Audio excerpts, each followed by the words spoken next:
data collection experiment. We would employ two methods of drone data collection and then compare and contrast the results.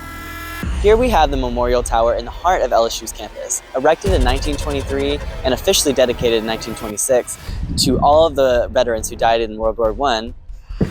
Normally, a drone flight path is actually directed from a horizontal perspective for the aerial view. For this project, we'll be utilizing a new software function with GIS, which allows for vertical flight paths. These paths will allow us to develop an orthomosaic from a point cloud, which we will convert into a mesh and then a solid to make a 3D print of our structure of interest, the clock tower. And that was the start of this project. We would use the new software to create a vertical drone flight plan around the LSU Memorial Tower and collect photographic data. Then create the typical horizontal drone flight plan and again collect photographic data. Next, process the photos through Agisoft Metashape and ArcGIS Pro to create a DSM, a DTM, and an orthomosaic. Finally, we would compare and contrast the two processes and end results for the joy and enlightenment of all. These are some of the problems which we anticipated running into while collecting data. The people problem was avoided by using standard operating procedures for drones and having a dedicated watcher on the team. One side of the building was difficult to photograph because of intense GPS signal interference.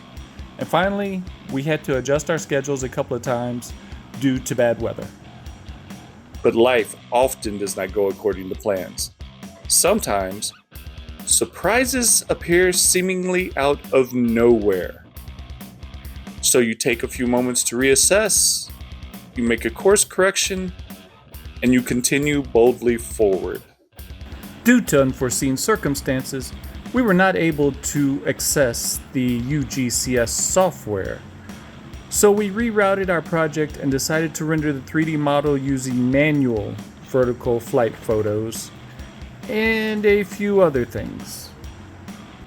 We flew the Paradanafi drone and took photos of each wall of the Memorial Tower and the connecting building, taking care to only take pictures vertically and not from a God's eye view looking down.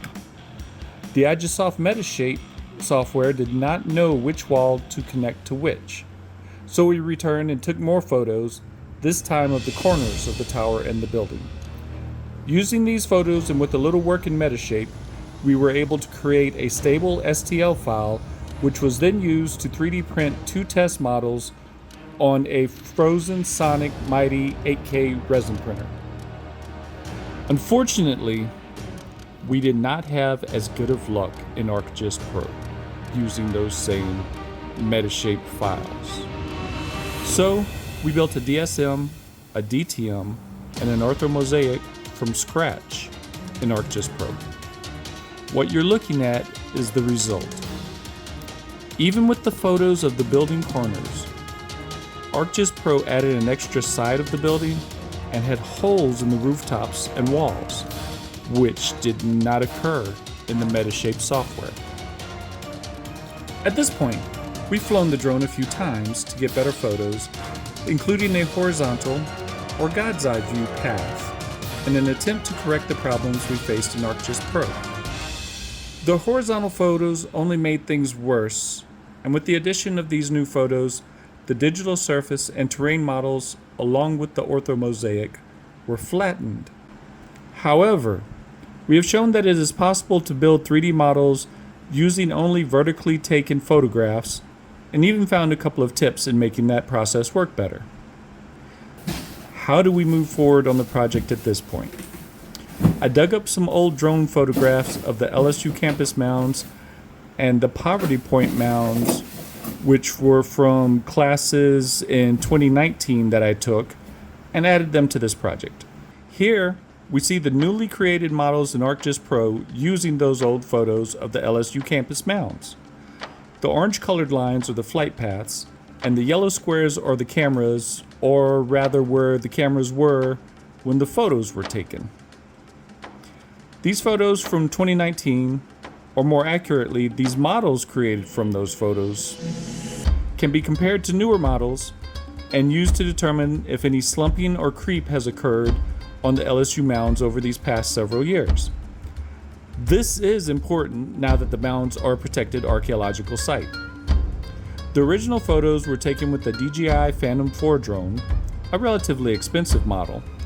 The newer photos, and all photos taken this year for the project, were with a $300 Parrot Anafi drone. The LSU mound photos were more of a horizontal flight path and from the God's eye view or looking down. The drone, the Anafi Parrot, was manually flown and photos were taken in about 15 minutes time. We now have two models of the LSU mounds at about 4 years apart, which we can now compare and use for future comparisons. Future work for this project includes taking a larger number of photos of both the LSU Memorial Tower and the campus mounds and seeing if that helps with the orthomosaic rendering from the Parrot Anafi.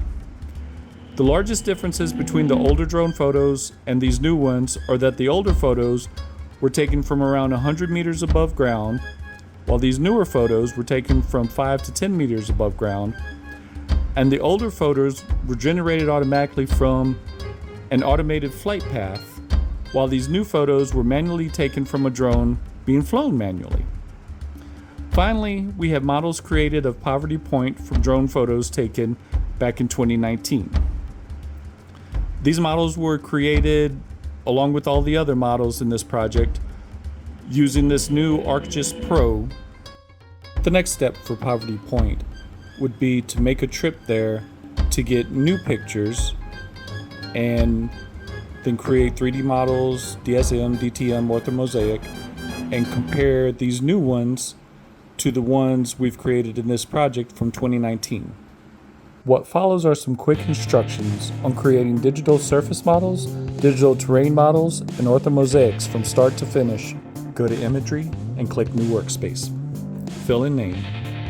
Accept most defaults. Base map, you can change topography to imagery if you like. Hit Next. Source, click Add and select Folder with your images. Hit Next. Hit Finish. Go to Ortho Mapping. Hit Adjust. Click Quick Adjust. Click Tie Point Matching. Choose Accuracy. Hit Run. Once finished, click Adjust again. To save the settings you just ran, run again. I didn't do any ground control points for this project, but we also didn't do them in 2019. It seemed to work fine with the drone a few years ago, so the conclusion was it would work this time also, even though it's a different drone.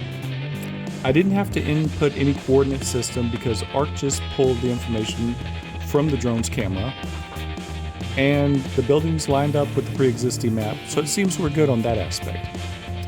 Now we are off to the digital service model, or DSM, creation. Accept the defaults on the first page, hit Next, change format to TIFF format, hit Finish. ArcGIS tries to share the workload. At the bottom of the screen it reads, distributing operation across 8 parallel interfaces, which I'm guessing are the 8 cores on my laptop to make the processing flow smoother and quicker. Now we go to Digital Terrain Model, or DTM. Go ahead, click Next to get to the second screen. All we're going to change here is format to TIFF format, hit Finish, and wait for it to finish. Tap the orthomosaic button and we'll work on this part. Hit Next. Use the DEM you've created in the workspace already, or you could choose Use DEM Product and then pick either DSM or DTM.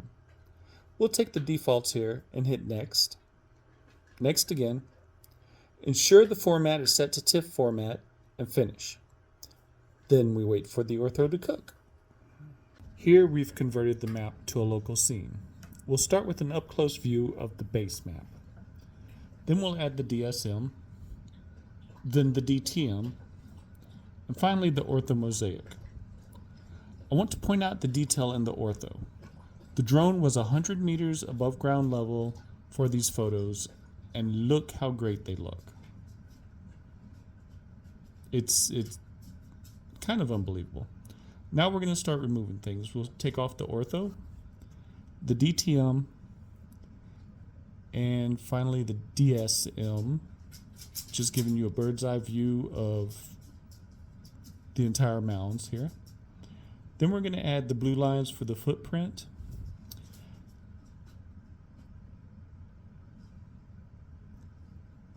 And then the flight path and the cameras.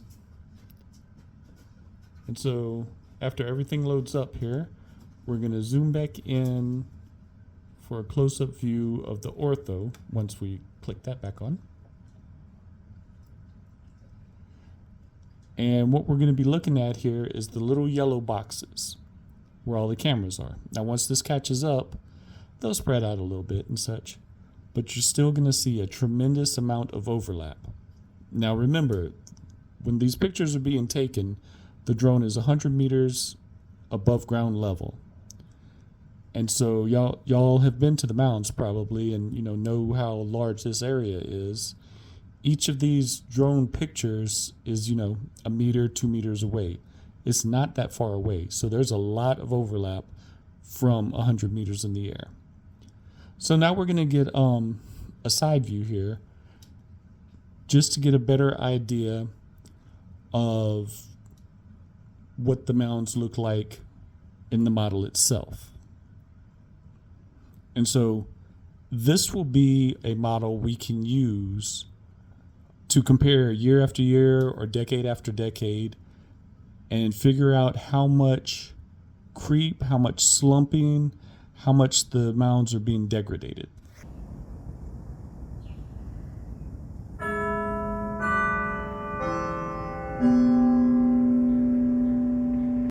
Where do we go with the project now that the semester's over? Well, first we want to take a larger set of photos, a larger number of photos of the LSU mounds and the LSU Memorial Tower. Secondly, we want to do a larger set of both of those places, but from around 100 meters up. Then we'll take both of these sets of photos of each place, the mounds and the clock tower, and we'll create a new digital service model, a DSM, a new digital terrain model, a DTM, an orthomosaic, and then we'll conduct a new drone survey of Poverty Point. We will take all these new sets of DSM, DTM, and orthomosaics from Poverty Point, the LSU campus mounds, and the LSU Memorial Tower, and compare these new ones to the old ones, and see if we have better new models than the ones we did in this project, and see how the new models of the Poverty Point mounds and the LSU mounds compared to the models from 2019, and see if we can detect any kind of creeping or slumping or changes. That about wraps up everything for this presentation. If you have any questions, feel free to ask.